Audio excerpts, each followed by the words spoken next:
Okay, question number 5. An object is projected from horizontal ground at a velocity of magnitude u and at an angle theta to the horizontal. So, the projectile motion. It hits the ground at a time t after it is projected. So, what happens? This projectile will go like this and hit at this point over here. Okay, it takes a time t. So, t is a time of flight. Assume air resistance is negligible. Okay, which statement does not negation, right?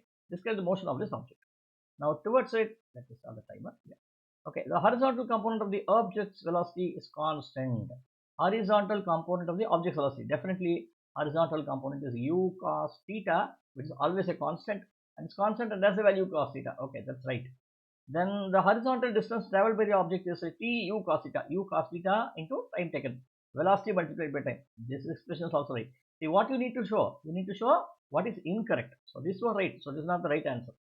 The time taken by the object to reach the maximum height is t by 2. Okay, it starts from here and to reach us here, it takes a time t. Half the distance is maximum height, so this should be t by 2. This is also correct, but definitely this is incorrect. Let us read that also. The vertical component of the object's velocity is constant and has the value u sin theta. Definitely not, because you know Vy is equal to uy minus gt. What is uy? Uy is u sin theta minus gt. So it is not u sin theta, it is minus gt is additional term over here, which has not been included.